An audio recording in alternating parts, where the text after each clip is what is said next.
কিছুই বললাম না মেয়েটাকে আর, কারণ বলার মতন কিছুই নেই মেয়েটাকে। এতদিন ধরে দেখে এসেছি যে ছেলেরা মেয়ের উপরে জুলুম আর অন্যায় করে, কিন্তু আজ তার উল্টো দেখলাম। হয়েছে, এবার চলে যা তুই। আমার গাড়ি তোকে তোর বাসা অব্দি ছেড়ে দিয়ে আসবে। আমি বিছানা ছেড়ে উঠে পড়লাম। মেয়েটা আমায় রুমে ছেড়ে দিয়ে চলে গেল। আমিও রুম থেকে বের হয়ে গেলাম। রুম থেকে বের হতেই দেখি বাসার সামনে গাড়ি দাঁড় করানো। ত্রিধা নামক মেয়েটা কি এই গাড়ির কথা বলেছে, যে গাড়ি আমায় বাসায় ছেড়ে দিয়ে আসবে? কিছুই বুঝে উঠতে পারছি না, তাই গাড়ির সামনে দাঁড়িয়ে আছি। তখনই গাড়ির ভিতর থেকে ড্রাইভার চেঁচিয়ে উঠল, এই বেটা, গাড়িতে উঠিস না কেন? তোরে কি ইনভাইট দিয়ে গাড়িতে উঠাতে হবে নাকি? লোকটার কথা শুনে বুঝে গেলাম ত্রিধা নামক মেয়েটা এই গাড়ির কথাই বলেছে। আর কিছু না ভেবে গাড়িতে উঠে গেলাম। লোকটা গাড়ি স্টার্ট করতেই সেই সুন্দরী মেয়ে ত্রিধা সজোরে চেঁচিয়ে উঠল, আই ড্রাইভার, গাড়ি থামা। ত্রিধার কথা শুনে ড্রাইভার গাড়ি বন্ধ করে দিল, আর ত্রিধা সোজা ভিতর থেকে বের হয়ে এসে ড্রাইভারের কলার চেপে ধরে। আই বেটা, তোকে কে সাহস দিয়েছে ওর সাথে এইভাবে কথা বলার? তোর সাহস তো দেখছি অনেক বেড়েছে। না কিছু বলি না দেখে পিছে পাখনা গজিয়েছে। ম্যাম, আমার ভুল হয়ে গেছে। আজকের পর এমন আর হবে না।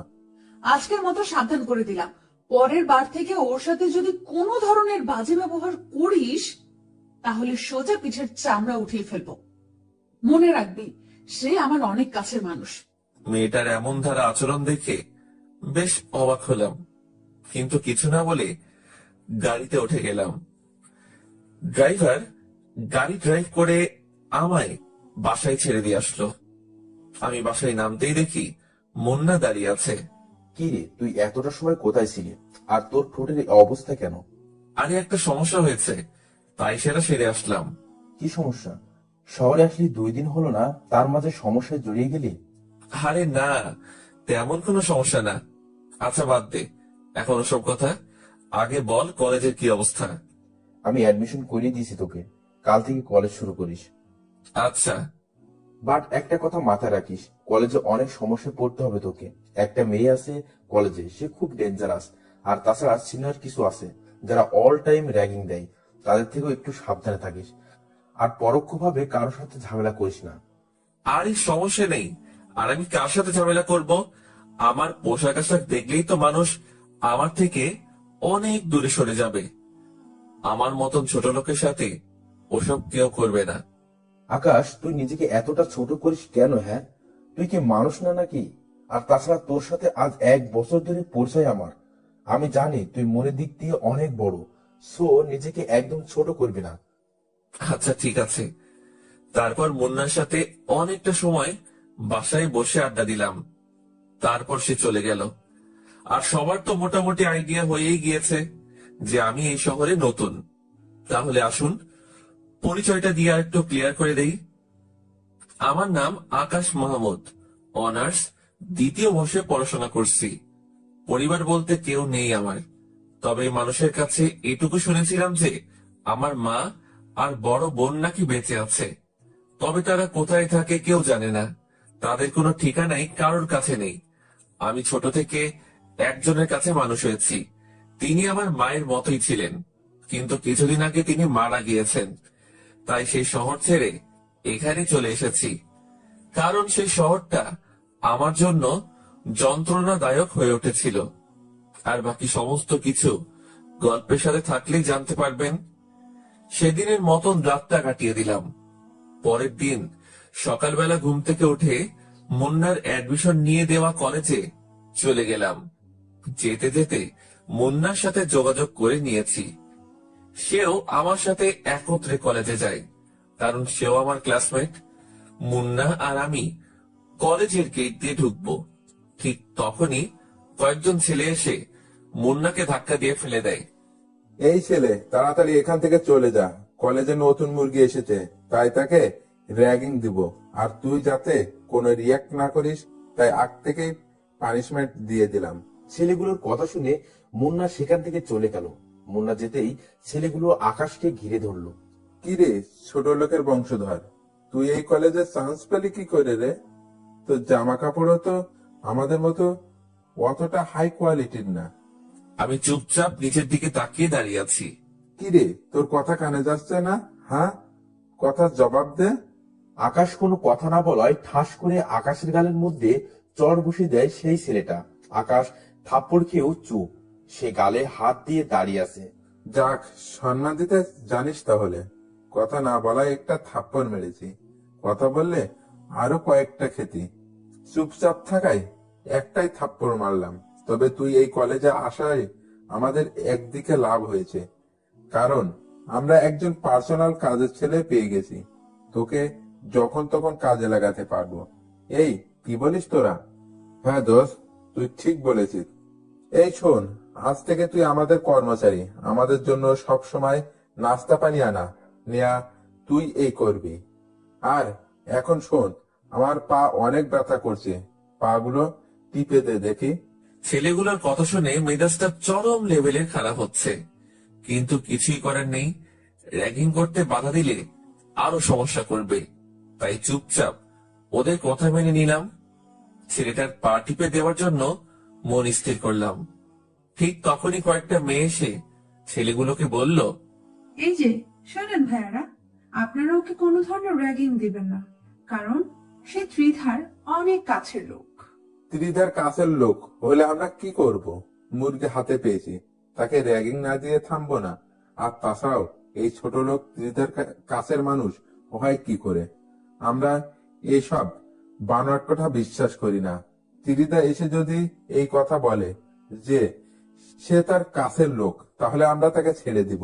আচ্ছা, আমরা ত্রিধাকে বলছি। মেয়েগুলো গিয়ে তিদাকে বলে। একটু পর তিদা ছেলেপিলেগুলোর কাছে আসে। আই, তোদের সমস্যা কি রে? কোনো সমস্যা নেই আমাদের, আমরা নতুন মুরগি পেয়েছি তাই র্যাগিং দিচ্ছি। তোদেরকে একবার বললাম যে হয়নি, যে সে আমার কাছের লোক। মানে কি ত্রিধা, এই ছোট লোক তোমার কাছের কেউ? এই কথা যেন কোনো মতেই বিশ্বাস করতে পারছি না। তোদের বিশ্বাস হচ্ছে না তো? দাঁড়া, তোদের বিশ্বাস করাচ্ছি। তিদা আকাশের কাছে এসে ওকে জড়িয়ে ধরে সবার সামনে তার ঠোঁটের মধ্যে কিস বসিয়ে দেয়। এই দৃশ্য দেখে পুরো কলেজ হাঁ করে তাকিয়ে আছে আকাশ আর তিধার দিকে। পুরো কলেজের সকলকেই তাক লাগিয়ে দিছে তিধার এমন কর্মকাণ্ড। সবার চোখ জোড়া কপালে উঠে গেছে তিধার আচরণে। কিছুক্ষণ পর তিদা আকাশকে ছেড়ে দেয়। কিরে, এবার বিশ্বাস হলো তো? তিদার প্রশ্নের উত্তর দেওয়ার পরিস্থিতিতে যেন কেউ নেই, সবাই হতভম্ব হয়ে দাঁড়িয়ে আছে। কিরে, সবার মুখের বুলি কোথায় গেল? ত্রিধা, কি করে সম্ভব এমনটা? কি করে সম্ভব সেটা তো নিজের চোখেই দেখলি, তাহলে এবার ছাগলের মতো চেঁচাচ্ছিস কেন? তিদার কথা শুনে সবাই চুপচাপ হয়ে যায়, কারণ তিদার মুখের উপরে কথা বলবে এমন কারোর বুকের পাটা হয় নাই। আয় ছেলে, চল তুই আমার সাথে। তিদা আকাশের হাত ধরে টানতে টানতে একটা জায়গায় নিয়ে গিয়ে বসায়। আকাশ চুপচাপ বসে আছে। শোন, কলেজে সবাই জেনে গেছে যে তোর উপরে ত্রিধা হক জমিয়েছে। আজকের পর আর কেউ সাহস করবে না তোর সাথে বেয়াদবি করার। আর তোর গাল লাল হয়ে আছে কেন? তার মানে কি সেই ছেলেগুলো তোকে র্যাগিং দিয়েছে? আমি চুপচাপ দাঁড়িয়ে আছি, কোনো কথা না বলে। জলদি কথার আনসার না পেলে চরম রাগ উঠে আমার। প্রথমবারের মতন মাফ করে দিলাম, সো এবার বল যে সেই ছেলেগুলো কি তোকে র্যাগিং করেছে? না, র্যাগিং করেনি, কারণ র্যাগিং করার আগেই আপনার মানুষ চলে আসে। তবে থাপ্পড় মেরেছে তারা আমায়। খুব লেগেছে তাই না তোর? তুই টেনশন নিস না, ওদের কি হাল করিস সেটা খালি তুই দেখতে থাক। আচ্ছা শোন, চোখটা অফ কর একটু। মেয়েটার কথা শুনে বুঝতে পারছি না যে কি করতে চাইছে সে, তবে মেয়েটার কথা মতন চোখ বন্ধ করে ফেললাম। আর সে আমার গাল দুহাত দিয়ে ধরে অনেক কয়টা চুমু এঁকে দিল গালের মধ্যে। হয়েছে, এবার যন্ত্রণা কমে যাবে তোর। আর তুই এখন সোজা ক্লাসে চলে যা, আমি কিছু সময় পরেই আসছি। ত্রিধার কথা মতন ক্লাসে চলে গেলাম। মনের মধ্যে এক ধরনের তুফান বইছে। কি চায় ত্রিধা আমার কাছে? কেন সে আমার সাথে এমন অদ্ভুত আচরণ করে? হাজারটা প্রশ্ন ঘুরপাক খাচ্ছে ভিতরে, কিন্তু এর কোনো উত্তরই যেন মনে হয় আমি পাবো না। তারপর ক্লাসে চলে গেলাম। স্যার এবং ক্লাসের সকলের সাথে পরিচিত হয়ে নিলাম।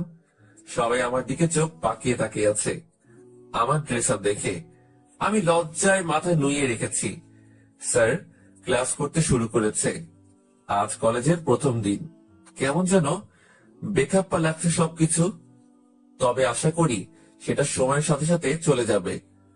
মুন্না আমার পাশেই বসেছে। সে কিছুক্ষণ পর পর আমার দিকে চোখ পাকিয়ে তাকাচ্ছে, হয়তো কিছু বলতে চায়, কিন্তু স্যার ক্লাস নেওয়ায় কথা বলতে পারছে না। আমি সেই দিকে ভ্রুক্ষেপ না করে ক্লাসে মন দিলাম।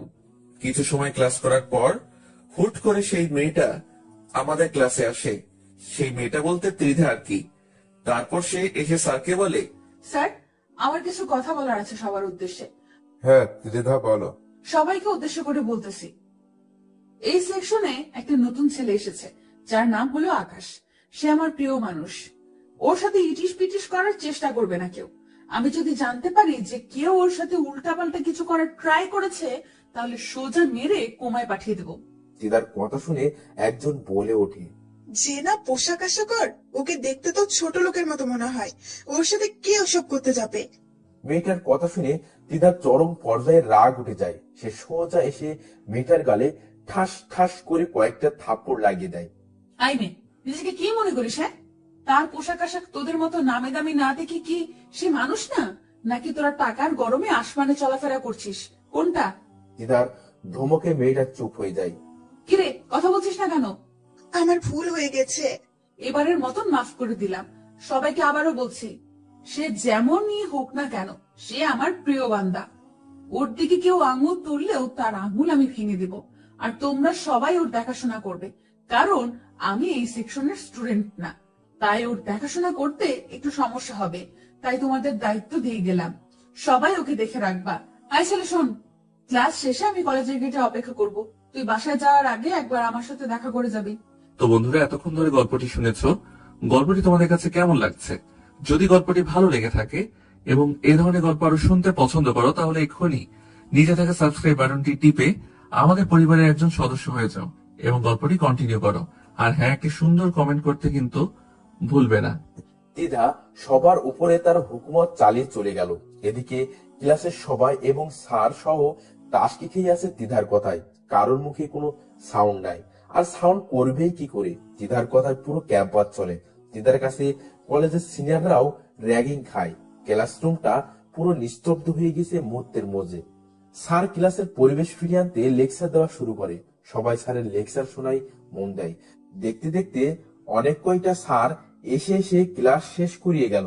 ছুটির ঘন্টা বাজিয়ে দিয়েছে। সবাই টেবিল থেকে নিজের ব্যাগ উঠিয়ে কাঁধে নিয়ে নিল। তারপর যে যার মতন চলে যেতে শুরু করলো। আচ্ছা আকাশ, একটা কথা বলতো, দ্বিধা তোকে নিয়ে কি শুরু করেছে? আর কিসের প্রিয় মানুষ দাবি করেছে তোকে? সে তো আমি নিজেও জানি না কোথাকার প্রিয় মানুষ, কোনখানের প্রিয় মানুষ। তুই যদি নাই জানিস, তাহলে ক্লাসরুমে এসে এভাবে সবাইকে শাসিয়ে গেল কেন? আরে মুন্না, সত্যি আমি কিছু জানি না। আচ্ছা, না জানলে আর কি করার, চল এবার বাড়ি চলে যাই। মুন্না, তোর কি মনে নেই যে সে আমায় ক্লাস শেষ করে দেখা করতে বলেছে? ও হ্যাঁ, যা গিয়ে দেখা করে আয়। আচ্ছা, আমি গিয়ে দেখা করে আসছি, তুই একটু দাঁড়া। মুন্নাকে দাঁড় করিয়ে রেখে ত্রিধার কাছে চলে গেলাম। কলেজের মোট দুটো গেট, একটা দিয়ে আমরা বের হব, আরেকটা দিয়ে সেই সুন্দরী ত্রিধা নামক মেয়েটা বসে আছে। ত্রিধার কাছে যেতেই বড় ধরনের একটা শক খেলাম। ত্রিধা সেই ছেলেগুলোকে মেরে সারা শরীরে মাইরের ছাপ টুকে দিয়েছে। শুধু তাই নয়, ছেলেগুলোর শরীরে কোনো কাপড়ই নেই, শুধু আন্ডারওয়্যার পরে সবাই লাইন ধরে দাঁড়িয়ে আছে। কি হলো তো তোদের শাস্তি? বলেছিলাম না ওদের অবস্থা আমি খারাপ করে দেব? সো দেখ, দিয়েছি ওদের অবস্থা খারাপ করে। তোর গালে থাপ্পড় দেওয়ার ফল ওরা পেয়েছে। মেয়েটার কথা শুনে বুকটা ধড়ফড় করছে। কি করে সম্ভব এসব? সে কলেজের সবার উপরে নিজের হুকুম মতো চালাচ্ছে। কেউ ভয়ে তার মুখের উপরে একটা কথাও বলছে না। সবকিছু যেন মাথার উপর দিয়ে যাচ্ছে আমার। কি রে, কথা বলছিস না যে? আচ্ছা থাক, কথা বলতে হবে না। তুই একটা কাজ কর, তুই গা থেকে শার্টটা খুলে ফেল। ত্রিধার কথা শুনে চমকে উঠলাম। কি সব বলছে এই মেয়ে আমাকে? আমি চুপ করে দাঁড়িয়ে আছি। কি রে, কথা কানে জানি তোর? তোকে বলেছি গা থেকে শার্টটা খুলতে। আমার অনেক লজ্জা লাগছে। প্লিজ আমাকে এভাবে শাস্তি দিয়েন না। আমি কোনো ভুল করে থাকলে আপনি আমার গায়ে হাত তুলতে পারেন। আকাশের কথা শুনে দ্বিধা এবার সেই রকমের রেগে যায়। সে আকাশের কলার ধরে এক টান দিয়ে তার শার্ট ছিঁড়ে ফেলে। কথা বেশি বলিস যে, এটা তার ফল। ভালোই ভালোই আমার কথা শুনলে এমনটা করতে হতো না আমাকে। সো এবার দেখি, আমার কাছে আয়। আমি ঠাই সেখানে দাঁড়িয়ে আছি, লজ্জায় মাথা কাটা যাচ্ছে মতন অবস্থা। আশেপাশে যারা ছিল সবাই আমার দিকে চোখ পাকিয়ে তাকিয়ে আছে। তুই কি আমার কাছে আসবি নাকি আবার অন্য পন্থা অবলম্বন করতে হবে আমাকে? ত্রিধার এমন কথা শুনে তাড়াতাড়ি ওর কাছে চলে গেলাম। না হয় এবার কি করে বসবে কে জানে। তার কাছে যেতেই সে আমার কোমরে তার 2 হাত দিয়ে পেঁচিয়ে ধরলো। তারপর বুকের মাঝখান বরাবর পাগলের মতন চুমু খেতে শুরু করলো। যাদেরকে ত্রিধা শাস্তি দিয়েছে তারা চোখ পাকিয়ে তাকিয়ে আছে আমাদের দিকে। তখনই ত্রিধা বলে ওঠে, এই, তোরা এদিকে তাকিয়ে তাকিয়ে কি দেখছিস? হ্যাঁ, জীবনে কি আর কোনোদিন রোম্যান্স দেখিসনি মনে হয়? তাড়াতাড়ি সব কয়টা চোখ নামা, না হয় সব কয়টা চোখ তুলে নিব একদম। ত্রিধার ঝাটকি খেয়ে ছেলেগুলো নজর ফিরিয়ে দেয়। আর ত্রিধা আমার বুকে চুমু খাওয়া বাদ দিয়ে নিয়ে ব্যাগ খুলে একটা নতুন শার্ট বের করে। এই শোন, এটা তোর জন্য কিনে এনেছি একটু আগে। কাল থেকে এটা পরেই কলেজে আসবি। আর একটা প্যান্টও এনেছি, কাল থেকে ওসব পরে ক্লাস করবি। পুরনো জামা কাপড় আর পরবি না, এনে প্যান্ট। আর শার্টটা তোকে আমি পরিয়ে দিচ্ছি। তারপর ত্রিধা আমায় নিজের হাত দিয়ে শার্টটা পরিয়ে দেয়।